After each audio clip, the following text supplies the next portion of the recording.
Good morning, everyone, and welcome. Joe Scarice, your co-founder and co-host of the Creative Bird Strategy House and podcast, live every Sunday morning, Eastern Standard Time, providing education, networking, and strategy. We'll get ourselves set up here in the next few minutes and invite some peeps in and get rocking and rolling. We had a lot to talk about in covering our discussion this morning. How important is project management in regards to real estate investing? We're going to get rock and rolling here in just a few minutes, invite some peeps up. I'm going to be getting some people up here in just a few minutes. Just got to have my magic thumb go here. So here, hang on one second. How do I invite all these people in here? Hang on one second. Mic off, mic on. So here. This is weird. I can't invite people in for some reason, but that's okay. Let's see if this is, oh, here it goes. They moved the spot to invite people in. A little confusion. They put it to the top. No big deal there. But what an excellent weekend we just had. Saturday, we had our official first ultimate white label underwriting class. We had 35 people in the room at the rooftop deck at TCS Property Management down at Second and Chestnut. People traveled in from Rochester, New York, Pittsburgh, Central Jersey. It was a lot of excitement. A lot of excitement. People were really. We were there from 9 a.m. to about 4 or 5 p.m. and we got it all covered. We dug into it. We went into intuition skills and underwriting and just a whole lot of information was just give and take. It was really amazing, very transformational. Not just for I feel like for myself, but I hopefully the transformation really helped for a lot of people to consider whether they want to be a capital partner with me at Lend Investor Capital, or do they want to be a referral partner, or do they just want to be a damn good real estate investor? Okay, and we really dug into just all the details: SFR, multifamily, mixed use, fixed to rent, fixed to flip, new construction. We covered unsecured business lines of credit. We covered LLC formations and working with a registered agent. We're going to be providing everyone there the scope of work worksheet, how to really break down a project and renovation. We're going to also show how to fill out your experience level on a spreadsheet as well. Very, very intense discussions throughout the morning. It really, I think it went really well. And we had some drinks afterwards and had a nice time. It was a lot of fun. But yeah, I look forward to Central New Jersey and Perth Amboy and then New York in January. We're scheduling South Jersey in February. March will be in Lehigh Valley, and then we'll probably go into Delaware and or Maryland, or a combination of two, like more the Delmarva area. And I think from there we'll probably be in Virginia. And then we'll just keep moving it along. Maybe up in Connecticut, that'll be in there. Massachusetts. We'll just keep growing it out. I know I'm going to have one in Florida as well, down near the St. Pete's area. So pretty cool about that. But again, thank you for everybody that took part in that class. It was a great workshop, but some just great camaraderie and networking, and just just a lot of good stuff. It was a lot of great energy. So I want to thank everybody this morning. So let's get started here. Let's talk about the market and get a little updated here. Mortgage news. Rates are staying a little elevated on the conventional side. We're probably starting at around 6.38. And on the commercial side, the coupon rate is still around 5.75 on a 30-year. The 40-year, probably a little tick higher. The coupon rate, you're probably about 6%. So rates are coming in light sixes still on 30 or 40-year refinance or purchase money. So that's very good, but staying very strong. It's been kind of wonky a little bit with the government reopening. I do foresee some rates coming down a little bit over the next couple of weeks, leading into the next Fed meeting. Whether the Fed might sit on their hands, I think the market might react favorably for more investor-based money than home buying-based money. So we'll see where that goes. over the next couple of weeks. It's going to be an interesting final year going in to first quarter in 2026. But hopefully, I'll have an additional 35 uh, capital partners at Lend Investor Capital, which would be pretty exciting as well, signing up to be direct private lenders. So the training went really well. We had a social media discussion about how to market. We had a whole discussion about being a referral partner with MB Capital, which is one of our sponsors for our podcast.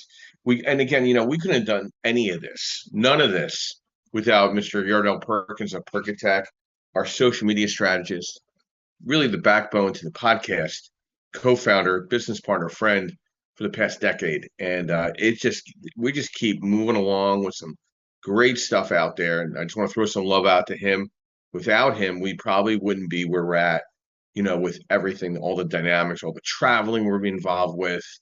He might come on the road with me in December, take a couple days to travel to a couple different places. So I'm trying to convince him in doing that.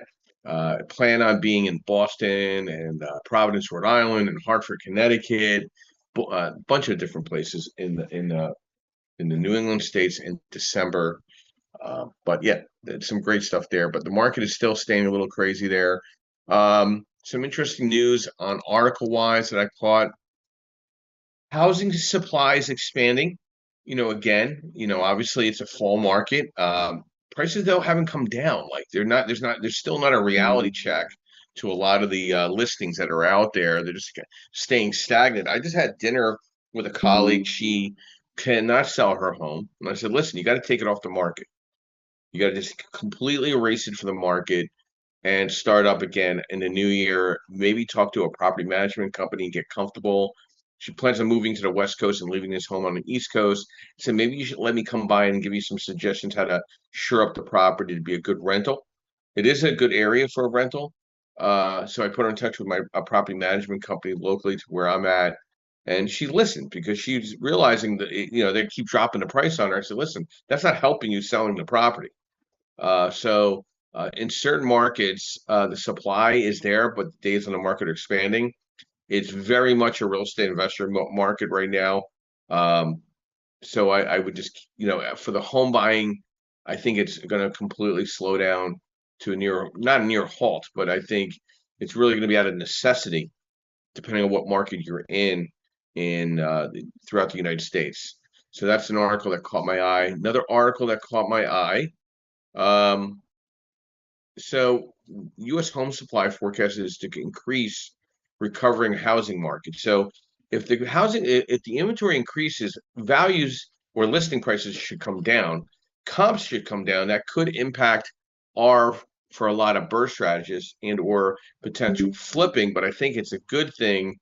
And with the 50-year mortgage swirling around for probably the FHA type of environment for home buying, it could be a nice spring market, post Super Bowl, and see what that looks like for home buying or flippers getting back on some properties back on the market. So that's an interesting perspective that I saw this morning. I do put out a newsletter of article of information on my LinkedIn. So if we're not connected on LinkedIn, I probably put out a newsletter of content or an article that I like putting together probably Monday through Friday. At least one a day, and amongst all the other posts that we have with our social media team, doing updates to our events as well, and Real Estate Mastermind Strategies. We're now 2 times a month in Philadelphia. That's second Monday, 6:30 p.m. Second Saturday is 10 a.m. And then second Wednesday, we're in Lehigh Valley, as well as third Monday, we're in North Jersey, and that's tomorrow night in Newark at the City Rub barbecue restaurant. You have about 25, 35 investors and professional services there as well. So, and then we had the white label course. And next month, we have a holiday party in Lehigh Valley, December 17th. If anyone wants to come by, we're going to have about 150 to 200 real estate investors combining forces with all the networking groups up in the Lehigh Valley at the Weyerbacher Brewery in Easton, Pennsylvania, which will be quite a lot of fun. This is our second annual holiday party post-COVID. So looking forward to that. But yeah, a lot of good things moving along here in the market. DSCR, fixed to rent, fixed to flip, and I felt like project management made a lot of sense today. And how important is project management in real estate investing? It isn't just helpful; it's in real estate investing. It's the backbone to any type of profitable deal, predictable timelines and scalable growth. And the investors who win in today's market aren't always the ones with the most capital. They're the ones that who manage their projects with precision. You know, I kind of gave. I'm going to give you a kind of a clean investor focused explanation that anyone could use. To educate themselves. Like it's about protecting your budget. Clear scopes of work, vendor and contractor accountability, change order tracking, weekly cost to complete reviews. Reducing timeline risk, inspection, keeping inspections on track, material delays resolved, crews sequenced properly, and rehab phases tightly coordinated. And knowing where the RTL, meaning the fixed to rent, fixed to flip market is going and everything's going virtual, all our inspections now are virtual. Okay, all our appraisals are now virtual in the fixed to rent, fixed to flip space. So everything's done by your phone and taking pictures. Okay, and I feel that might even transpose into the DSCR space soon enough. But I'm telling you, this is getting very fast. Closings are taking 7 to 12 days for fixed to rent, fixed to flip. New construction maybe 2 to 3 weeks because it's all virtual. DSCR now is closing 15 to 20 days if your projects are stabilized and done correctly. This also protects your lending and your compliance with the lender, whoever you're doing your DSCR bridge capital with. A clear budget organization, draw schedules, a scope of work consistency, accurate documentation and transparent progress. It supports a better decision making. Are we ahead or behind schedule? Is the rehab on target? Are we burning contingency funds? Does the exit still make sense? And it allows you to scale, standardized scope of work templates. I provide anybody that needs one, please let me know. Of course, I'm be setting it up with some of the 35 attendees for yesterday. You want to have repeat contractor relationships, clear communication channels, and centralized documentation and predictable timelines. You know, project management is the difference between a side hustle investor and a true real estate business. Time, capital, relationships, reputation, exit strategies. Strong project management turns a good investment into a great one and protects investors from the landmines that destroy deals. So to get to our moderators this morning, really appreciate them stepping in. A couple of them were present at the class yesterday, but we'll always go ladies first. Of course, we've got to be gentlemen. We have some roses amongst the thorns. Miss Amy, good morning. Welcome. Brief overview, who you are, what you do, and thoughts to how important is project management? Good morning, Joe. I'm Amy Polvito. Real estate investor and developer. Been doing construction and real estate since 2003. So I'm a tech founder.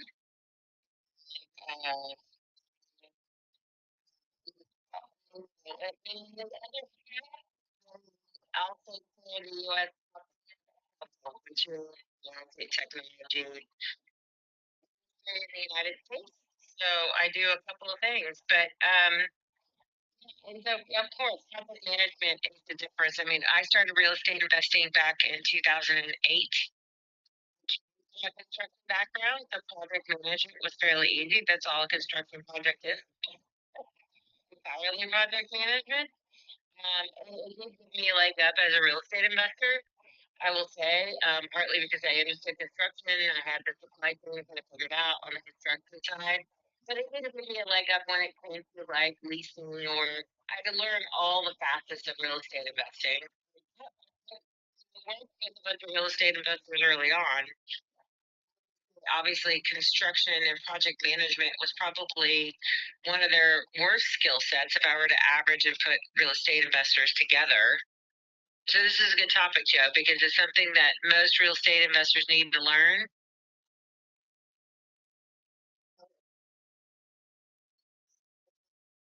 industry and you don't do project management, you're gonna have to learn that. And you can't do it without it. So it's kind of crucial to you. Look for, obviously I'm the technology chair, so look for technology that's out there to help you. There's a lot of it, but you do definitely between an okay real estate investor and a great one. Is how do you manage, because can you imagine at one point I had 3 multifamily developments going on at the same time in different states. When I was in my construction days, I had projects. We had projects we were building in 16 states. So if you don't have good project management and good controls, it'll get away from you. And in real estate, the one big thing is it will, like, you'll overspend horribly because you just didn't project manage well. Every time you run to Home Depot to pick up supplies, I would kill people. I'd be like, why didn't we have this before? Like, yes, crap happens and you have to run to Home Depot every once in a while, but 95% of your materials should be thought through, well planned, bought, all those other things, so you're not having to run to Home Depot to get all this stuff all the time, because every time you run to Home Depot, you're spending 38% more than you should be spending. So, and then that's just little things, but they add up. So, great stuff. Thanks, Amy. I did a little project management myself over the last day and a half on getting set up for the event. I went Friday, set the whole all the lunch, the snacks and everything up, the tables, the wires, because everybody had to bring their laptop and stuff like that. Guess what? Yep. Saturday morning was seamless. Like I was already at the 20-yard line I had 3 hulking guys carrying me into the end zone. So I guess that was a form of project management if you think about it. And it's just planning, right? It's planning, and then planning for contingencies, and then when you get into something like that, because a lot of people try to wing it or don't, it's really effort and planning. And that's 80% of project management. So if you at least do that. Oh, yeah. So. Yeah, Yardell and I had all the video equipment up and set up and everything. We had everything ready to go. So literally Saturday morning, all I had to do was bring some coffee up in a couple bags, and we were set up, and we got hitting the ground running at around 9 a.m. And that was it. To me, that was good project management. It's a good example of looking ahead, and I feel like residential investors in the 1 through 4 space want to really cut cheap on that when they're new. Most scope of works allow a 10% contingency, right?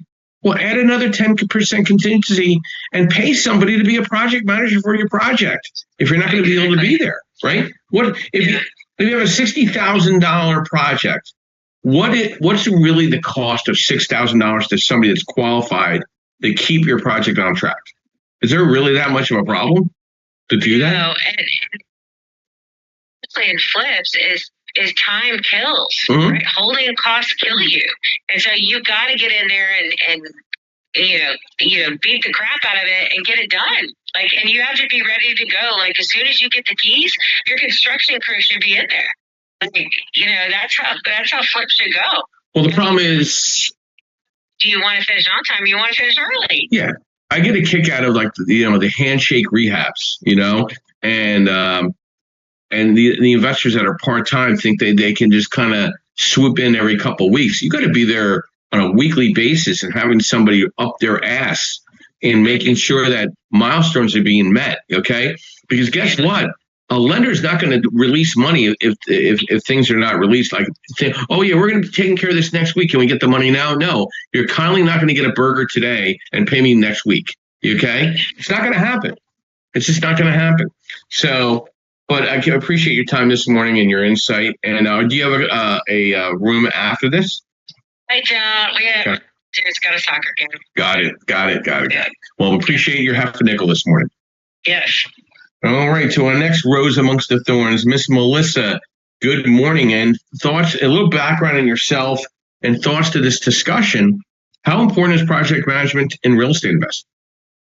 Hey, good morning, everybody. Thank you for having me up. Of course, Joe. This is Melissa with Busy Bee Virtual Solutions.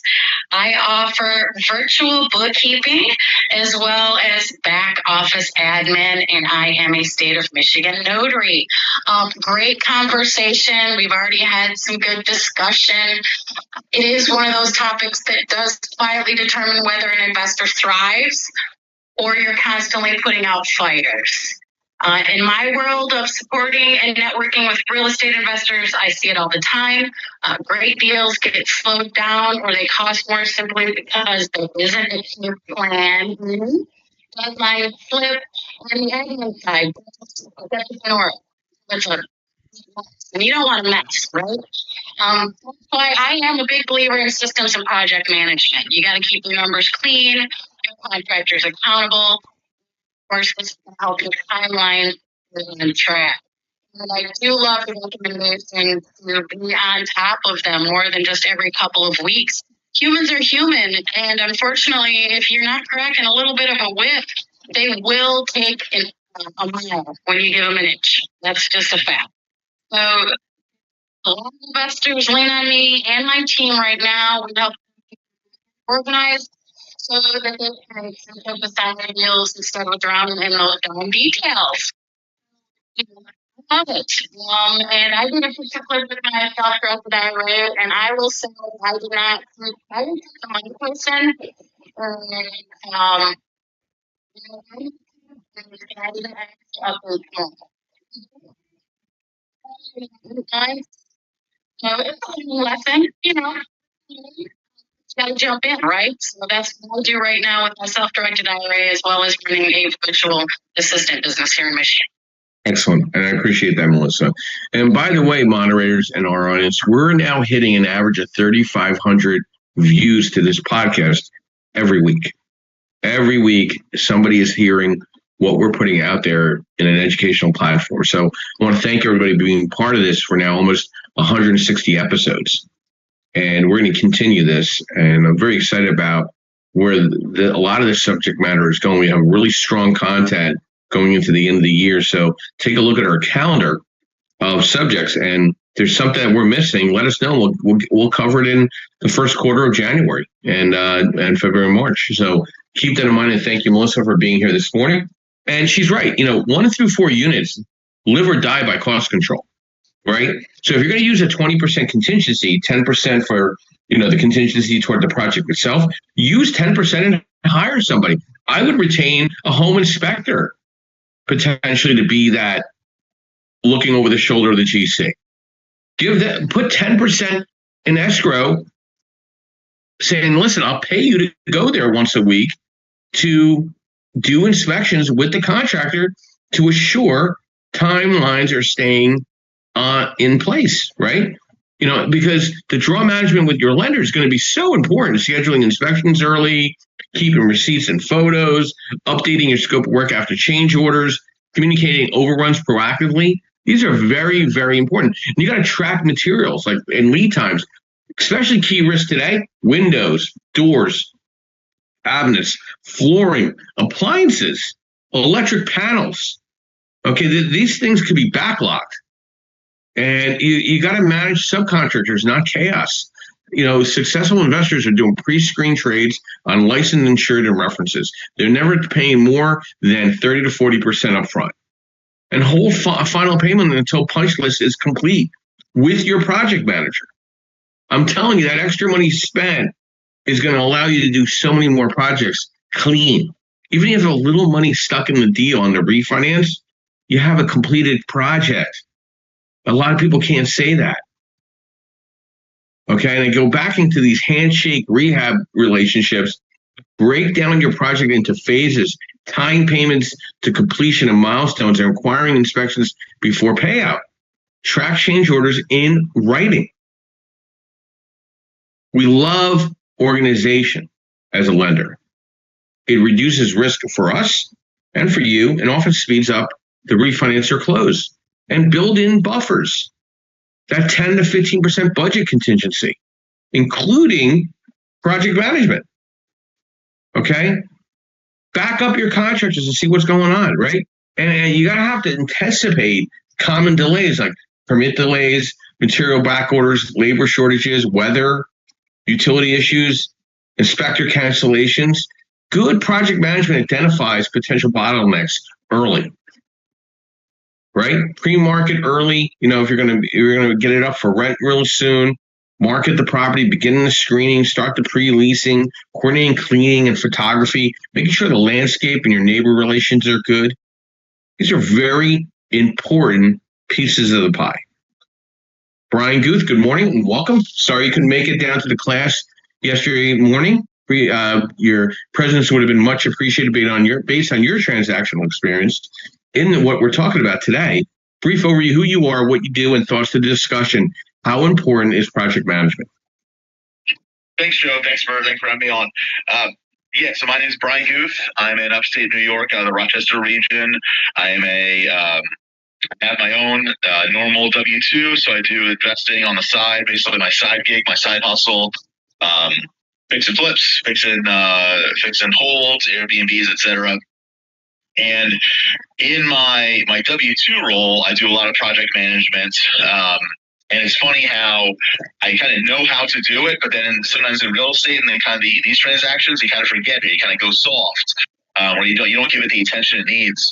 Kind of like Amy and Melissa mentioned, just that, the planning of the work. I often say, plan the work and then work that plan. And it's so cheesy sometimes, but honestly, it could be a huge difference between, the delays that take place.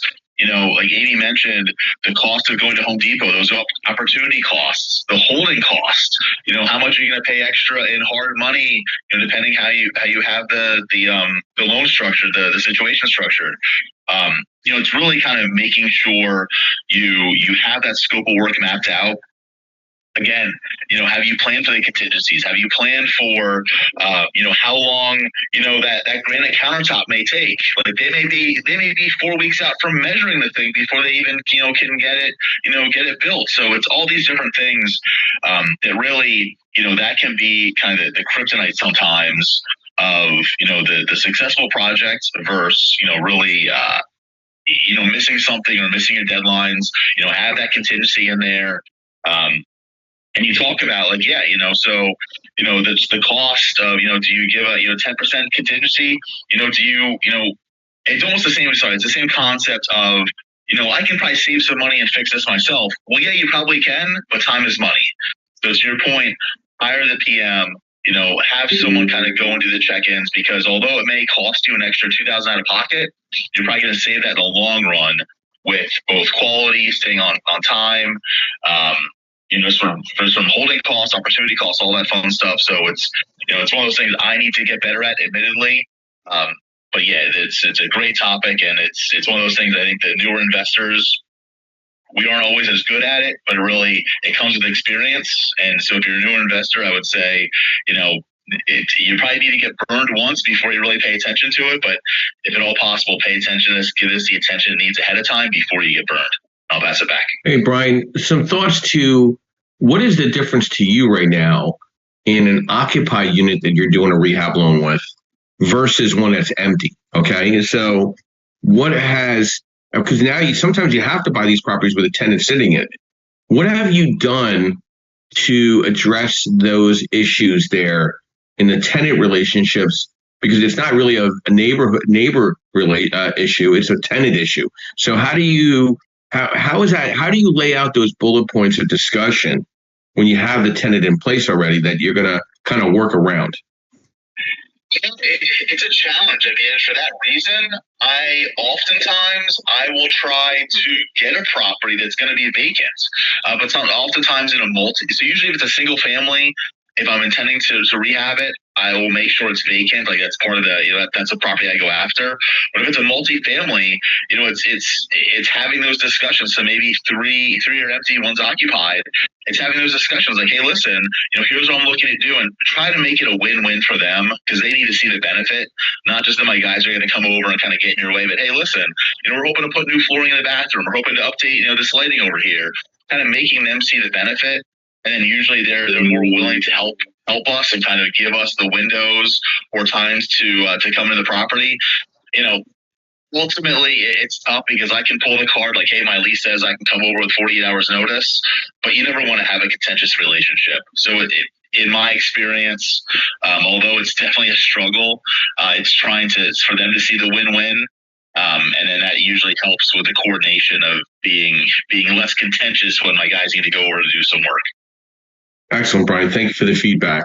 So I'm going to touch on a little bit on the 5 through 25 small balance multifamily value add when it comes to project management, which is a whole different level, because you're going to come with some tenants potentially.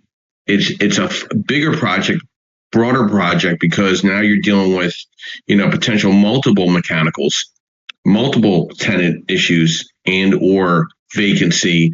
And you got to be very savvy in a strategic framework in that space, combining construction, leasing operations, financing milestones, tenant management, and asset optimization.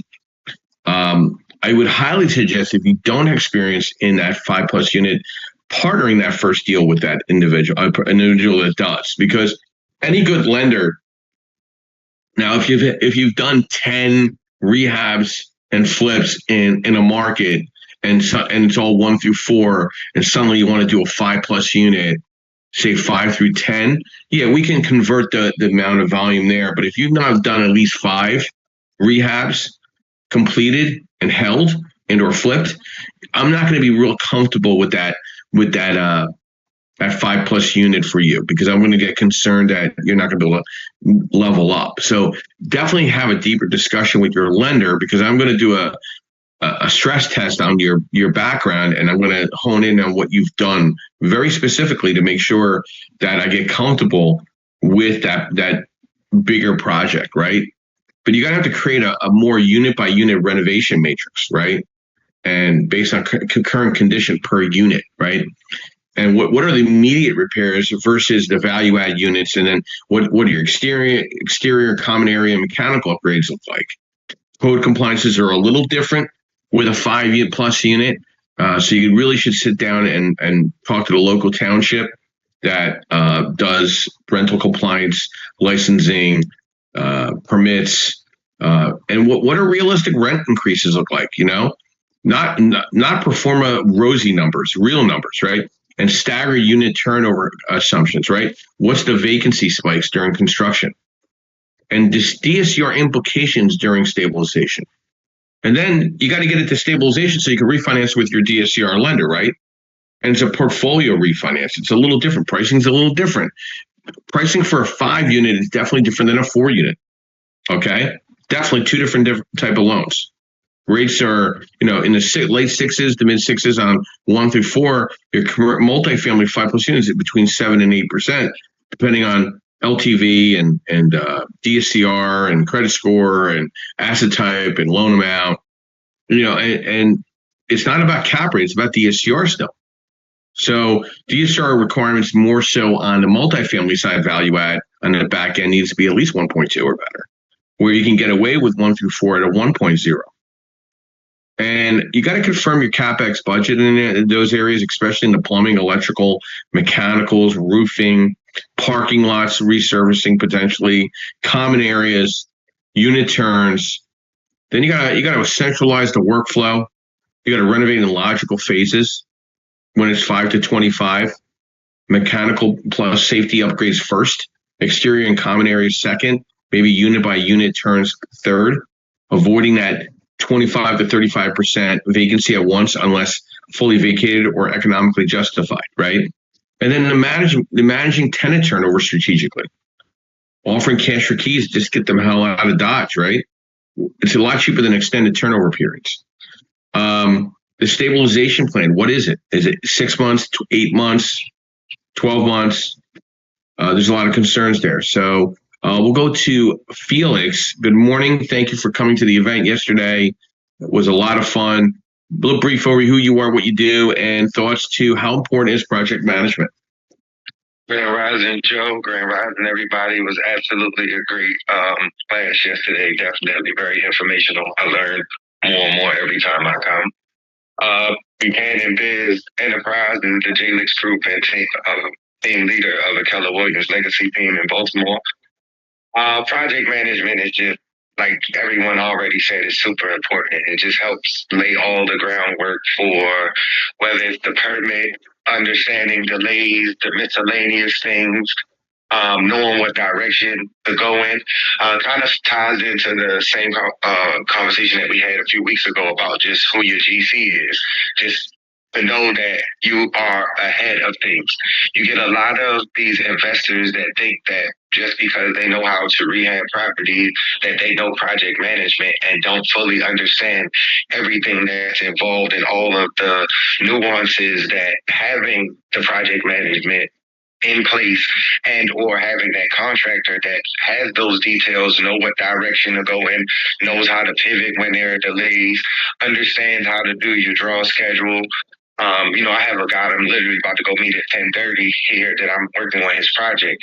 And because he does IT, he seems to think that he understands real estate. So there's certain things where I'll be like, hey, we need to get the sprinkler system done. I've been telling him this for like 3-4 months. But because he's focused on the windows and pointing up the bricks, he's not understanding that that process with the sprinkler system that I've been telling him 3-4 months ago, now when you decide to do it, it's going to delay the project even more because the 3-4 months that I've been telling you to make sure that you get it done, get the flow test done, get everything that needs to be done ahead of time, you're going to have to wait that process before you start putting any walls or anything up because of the fact that you have a multi-unit. So that We lost Felix for a minute. Felix, we lost you. Felix going once. Felix, we'll come back to you. We can't hear you. To think that just because they have the power to purchase a property and, I've watched HGTV a million times and I've taken a million notes. That TV show is a condensed show that's not telling you or showing you all of the nuances in which that you're going to face and how do you pivot from these things when they happen, the delays, or, you find something in the project that you wasn't prepared for, and that 10% or 20% miscellaneous funds that you put aside, it's bigger than that. So how is it that you combat that? And if you have a good project management and a good plan, it's going to show you where you can pivot in the project, when you can pivot in the project because of the fact that you're doing things in drawers and we're in the upcoming drawers that you get to recover. So that's my knowledge and wisdom for today.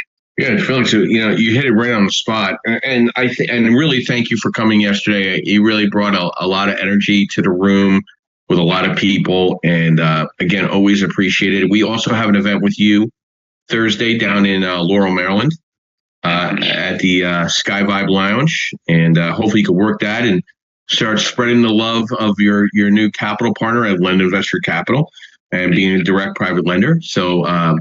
I hope you represent us well down there and kick some ass. Let's go. All right.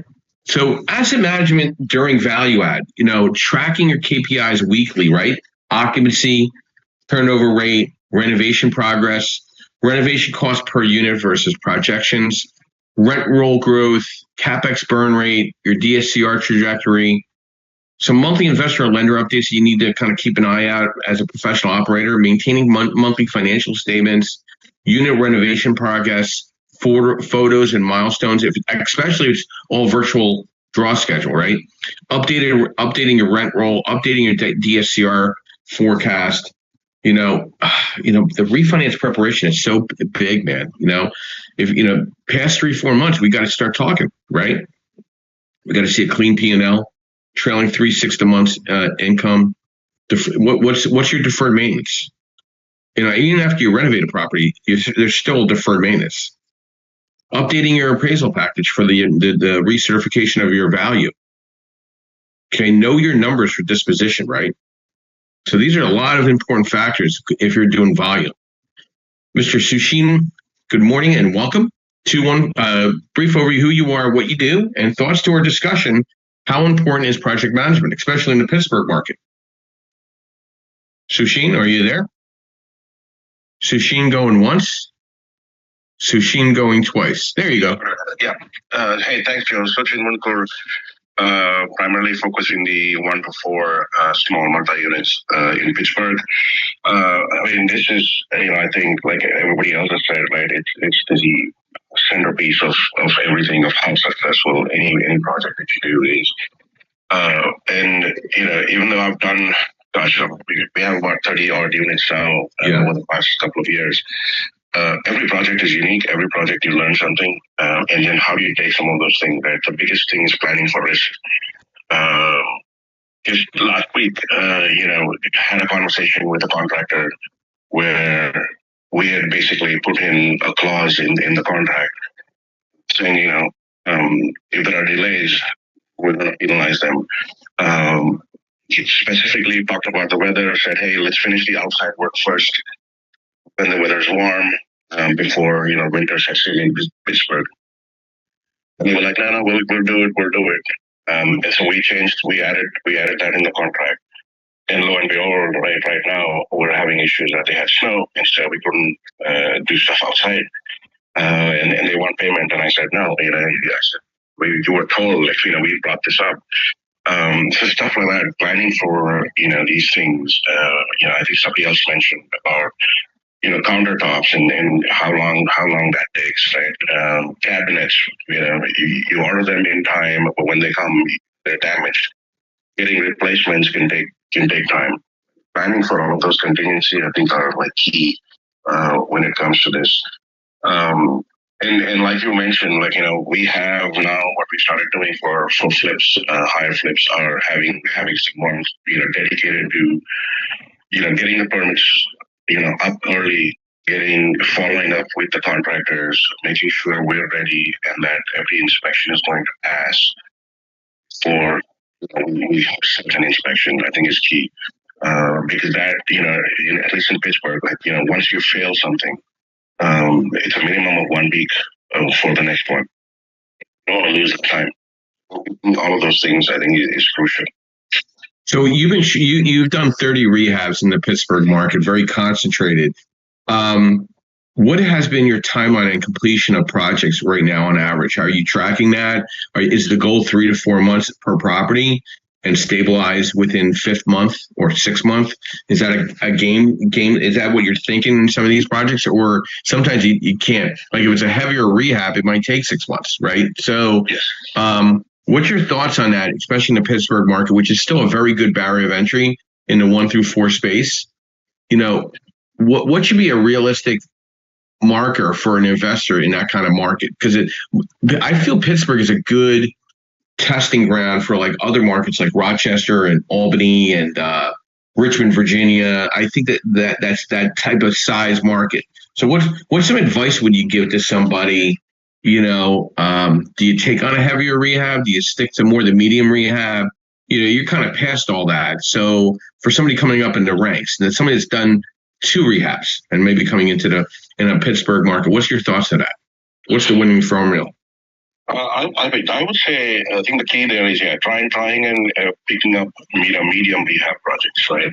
With Pittsburgh, what we find is most homes typically, look at the main item, right? The electrical plumbing, because most houses, those are really old. So I prefer to just kind of go in and fix those things first. So I target, depending on where you are, what areas of Pittsburgh, I target about 3 to 4 months completion in general, knowing that if it's in the city, within the city limits, it takes longer just because you have to have permits for every single thing and inspections. And those are what really, takes time and delays everything. So if you're doing it within the city, realistic, I would say is 6 months. But outside, you can probably, we target 3 to 4 months. We took on 2 recently, Joe, that you're now helping me with. Yeah. Right? We got that in July. I think end of July is when we actually closed the deal, and within 3 months we were done. Yeah. And now, it's already in the process of being rented. So that's what we target for. But if it's within the city, especially in very high visibility areas, you have to be careful because inspections and all could add another month or 2. So do you foresee yourself scaling to the 5+ unit environment? Because I think there's still good inventory in Pittsburgh, a market like Pittsburgh, for that 5 through 12 multifamily value add in certain neighborhoods. Have you looked at any of that? Or are you still sticking to the model of 1 through 4? Well, I think next year that's our plan for 26 is to start looking at some of the bigger ones. Okay. Kind of, the goal was to get everything that we have stabilized, fully rented. I think we're at about 85%, which is good. 85% occupancy, which is good. But we want to make sure we fill some of those vacant ones. And then next year possibly look at going into the larger ones. So you're not intimidated by being an out-of-state landlord. Are there any other markets are you looking at right now? Are you sold completely on Pittsburgh, or are you looking at other markets potentially throughout the country that are relevant to Pittsburgh type of barrier of entry? We're definitely, obviously Columbus has changed a lot, but we're looking at Columbus as another market. Yeah. For me, the criteria is 4 hours, right? Drive, generally about a 4 hour drive from where I am. And yes, I'm out of state, but for me, Pittsburgh is like about 3.5, 4 hours from here. And I typically will go to check on these things. Sometimes, once a week on Saturdays, I'll leave here at 5 a.m. I'm there. I spend the whole day at various projects, and then head back that same evening. Right. It also keeps the contractors on their toes because they know work has to be done otherwise. Because I've seen in the past where I've asked them for updates and they'll say, "Oh yeah, we're good here, but when we go and see, stuff is not done." So. Yeah. Great stuff, Sushina. And by the way, for your guys like yourself that are looking at more of a high volume, such as Brian, yourself, Felix, and Steven, we are now virtual on all fixed to rent, fixed to flip loans, meaning we do all AI, very quick closing, 7 to 10 days, as long as title's clean. So love to follow up with you sometime this week to discuss that and what that looks like. All virtual draw schedule requests, everything done by your phone. So something to think about as you're going into Q1. Yeah, I love it. Thanks. My pleasure. And thank you for coming on here this morning. So, Sushina and Brian and Steven and Felix, these guys know, the better investor is not going for the heavy gut to studs. They're looking at that medium rehab to get that property stabilized, because time will always kill a deal. Amy said it. Melissa said it. I mean, this is very common denominators here. You know what I mean?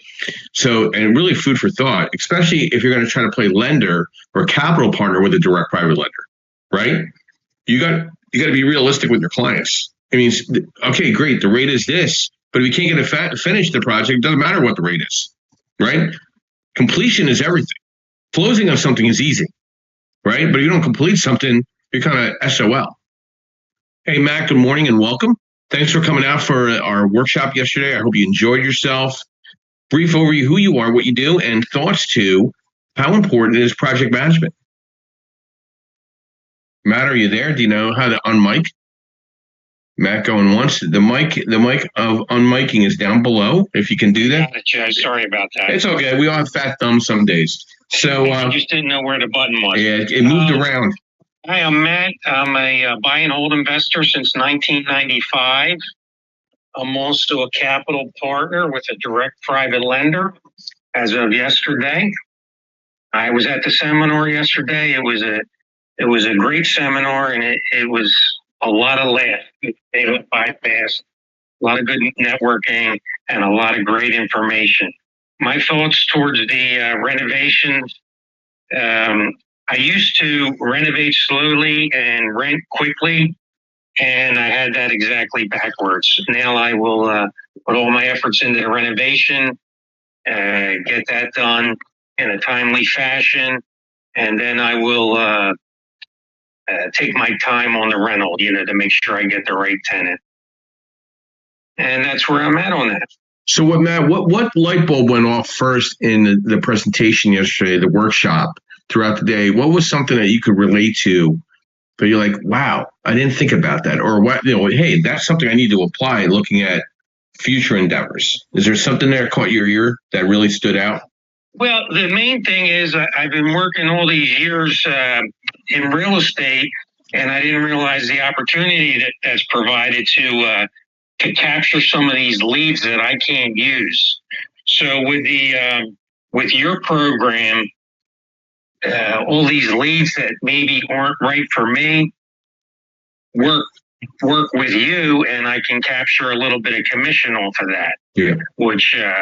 Which was a big eye opener for me, because I've been letting all that just fall by the wayside.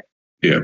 You don't let any sand go between your hands. That's my mentality, and I think if a real estate professional really sat down and listened to the opportunities that are within the industry, I think they would be amazed how many different revenue streams there are as a real estate professional. And I think you witnessed at least 3 in our discussion yesterday, right? That you didn't even know existed till you came to the class, right? I think that's... Yeah, absolutely. We had a discussion with MB Capital, Michael D'Angelo, who's a close friend of mine, a confidant. Yeah, we talked about the new title company where there's a potential marketing program in New York, New Jersey, Florida, and Pennsylvania.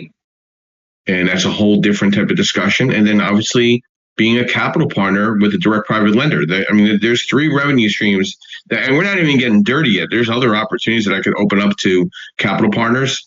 I just didn't want to overwhelm anyone, right? Too much. I think I gave a lot of information throughout the day. That's why we went to a 9 to 3, 9 to 4 class instead of a 2-hour course. And you and I have known each other for years, and I hadn't seen you in a bunch of years, which was great to see somebody coming out and feeling like this was something of value to your bottom line. So again, I want to thank you for coming out yesterday. Thank you, Joe. I really enjoyed it, and I would I'd recommend it to anybody, even if I didn't go down there with the idea of coming out with so much great information. I went down there to learn a little bit, and I came out with a lot more than I bargained for, so it was well worth the time. Thank you. Matt, thank you very much. And again, thank you for coming on this morning. So, big thoughts for real estate investor project management strategies. Every project lives or dies on the first 10% of planning. A project without a schedule is a project without profit.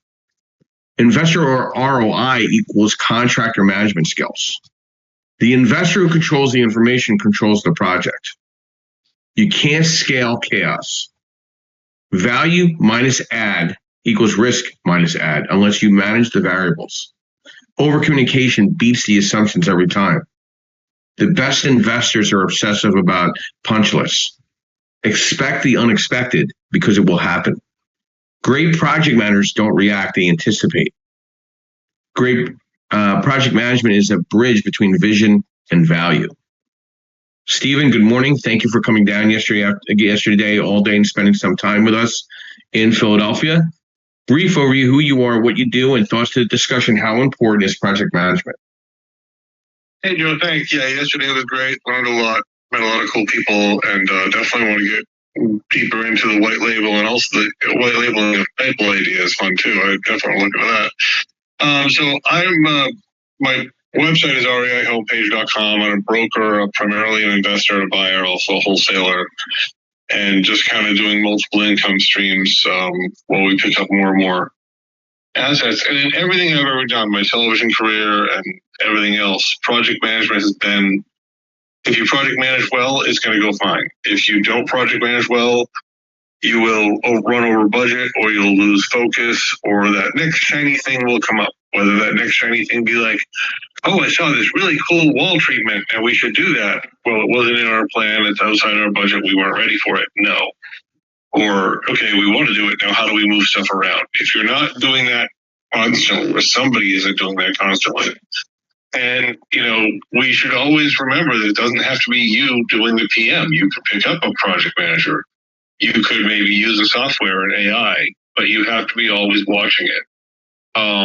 And, if your contractor, and build into your contractor contract, I guess kind of redundant, but whatever, is that if they don't keep up, they can be replaced, and they don't have that right. I mean, there's some legal term for the fact that you can't fire a contractor unless they don't meet a deadline. So one of the deadlines is if they don't show up in my contract is 3 days in a row. They, lost the opportunity to remain on that job if I need to replace them, because a lot of times they'll pick up another job and it'll get mixed back and forth. If it's not clear in your contracts with your team, if somebody isn't watching those things, the guy's going to pick up another deposit, going to start working on another job to slow yours down. So part of project management is milestones. They're going to have the walls drywalled by this date. And holding costs are the worst. On the last flip I did, every day it was empty was, high-end number, but a $300 per day holding cost, taxes, insurance, lost opportunity if you're in the summer. So you have to have somebody watching that. And you also do that in every other part of your business. Your project of finding a new bank. What are those steps for that? There isn't an area that doesn't have project management in it. So I think it's definitely key. And if you're not somebody who's good at it, get a software, get an assistant, get a accountability coach or something. Get the help you need, because that's part of your team. Steve, thank you as always. And your presence was very much appreciated yesterday amongst 35 great people. And again, we should definitely look at hosting something like this up in the Northeast Pennsylvania market as well in the new year. And let's keep the wheels moving forward. And thank you again. Thank you. All right. Sophia, good morning and welcome. Brief overview who you are, what you do, and thoughts to how important is project management, and thank you for being a participant to our workshop yesterday. Yes, good morning. Sophia Funches, real estate professional in New Jersey. I had a really productive, amazing time yesterday at the workshop. I learned a lot. I'm newer to the investment space, and I met a lot of knowledgeable people who's been in the business with on different angles and things of that nature. So in regards to the project management, so unfortunately I've had a taste of it where I did have a scope of work. However, I did not have timelines that were linked to the work, and it cost me, and I did not budget for the extra 10% or 20%, and no exaggeration, it must have cost us anywhere between $30,000 to $50,000 out of pocket extra, because of when they open up the walls or the replacing plumbing, and all of a sudden there's something else that they've seen. So lessons learned, don't have a blank check. Yeah. That doesn't work. And just really, the JC was very good. However, I needed timeline. Obviously, I need more understanding and knowledge and structure in putting a project together. So it's very important to have the project management or someone on site. We were always on site. However, the project took a little longer. So lessons learned moving forward. And I look forward to coming to more of the workshop. One other question, where can I find your schedules for upcoming workshops or... Oh, that's easy. You just go to josephvscarice.com, Sophia, josephvscarice.com, and you go to the events link. They're all there. Everything's there. December's updated, January's just about updated, and February's just about updated. But yeah, because I'm also traveling quite a bit, as you know, so I got to kind of I cut back in certain locations because of the events that are out there right now. You know what I mean? So, Sophia, yes, thank you. Thank you very much. So thank you. I was happy to be here. Thank you for inviting me up on stage. No problem. And Sophia, is there one thing that caught your ear at the workshop that you can apply right away that separates a lot of things for you now thinking forward? So many, right? Just networking and knowing terms, knowing conditions, knowing the scope of project that I can manage and stay in my lane, right? And so that definitely made a difference. It was impactful, and like I said, just learning different categories of loans and things of that nature. So it was very, very informative. And you got to meet my wife. Nobody believed that I was married, so they didn't realize how beautiful my wife was, right? So that was kind of fun, right? It was absolutely, absolutely fun. Beautiful, personable, warm, knowledgeable, just inviting, and she's an amazing woman. And So are you. Thank you.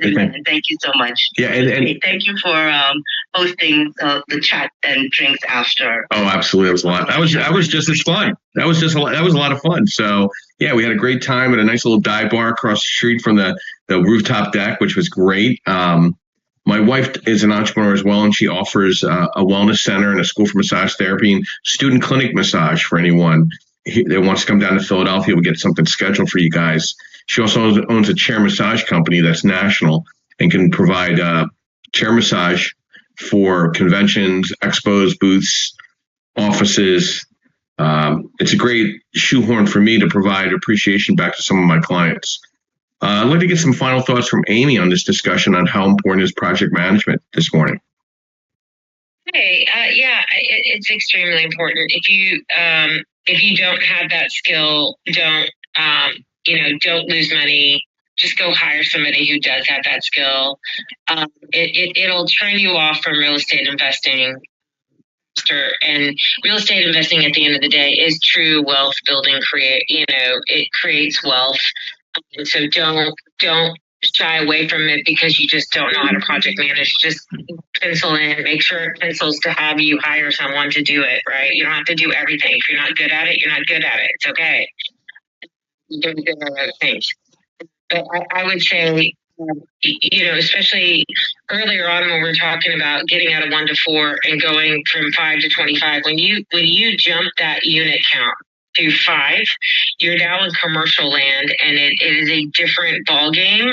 So please, my advice to you would be to partner, because you'll get yourself in a world of hurt. I think what everybody feels is you feel the pain when you don't project manage, but it really isn't the project management herself. It's the surprises, and the surprises come up more on the commercial side. And you feel like you're not project managing well, but it really is these lessons that you have to learn of all the things around code compliance and all these other different things, because now it's commercial that you didn't have to really know before. So, but my best advice to you as you grow and scale is to partner. So there you go. You hit it right. The other half a nickel on the back end. Yes, exactly. Amy, thank you as always. I want to thank our moderators today. This podcast would not work without them. So, please follow them, reach out to them, try to grab a one-on-one with them. These are real people that I know, okay, that I've had communication with over years, not weeks. Okay. And none of the information that they're providing is scripted. They're coming right from their heart, on some really great content. And who is a great project manager for your residential rehabs or multifamily, for that matter, 5+ units? A great project manager in real estate investing is not just someone who knows construction. It's someone who understands construction plus finance plus timelines plus investor outcomes. They think like an investor, not a contractor. They're very concerned with holding costs, ARF targets, DSCR requirements for the refinance, required cash on cash, and minimum profit spread for a flip. They create tight, realistic scopes of work, being specific, itemized, milestone-based, consistent with comps, aligned with the lender guidelines for draws. They build schedules that protect your money, lead times, inspections, change orders, contractor availability, material delays. They manage contractors like a professional, daily or twice weekly check-ins, like Sushin was saying, progress photos, quality control, clear milestones, pay when complete, not deposit heavy, ensuring subs don't disappear mid-project. They also communicate like a deal partner, honest updates, problem alerts early, weekly reports, budget versus actual tracking, inspection tracking, lender draw coordination. They document everything: photos, invoices, change orders, receipts, permits, inspection sign-offs. They protect your ARF. They're not afraid to fire slow or sloppy subs. They build repeatable systems. The real answer is a great project manager is someone who can deliver your project on time, on budget, and on ARF. If they can do all these 3 things, they're worth their weight in gold. I want to thank our moderators this morning. I want to thank the attendees for the white label course yesterday. Fantastic. A lot of great stuff came out of it. We're going to be traveling and putting this on the road for a lot of other real estate organizations and investor groups throughout the Northeast, hopefully go national. I want to thank our sponsors, of course. Mr. Perkins of Perkatech is the backbone to this podcast, the events, networking, websites, everything. You should have a consultation with him if you're looking to build out funnels and opportunities. I want to thank MB Capital, which is where I'm a referral partner. They were part of the workshop yesterday. Definitely want to be a referral partner with them for unsecured business lines of credit. I want to thank Real Estate Mastermind Strategies, where I'm holding events currently in the Philly market, Lehigh Valley market, North Jersey market, and supporting the White Label workshop, which is monthly now, and then our monthly podcast, of course. And I want to thank Lend Investor Capital, where you can now be a capital partner with a direct private lender. You could be a referral partner and get paid up to 1% origination, or you could just come direct to investor.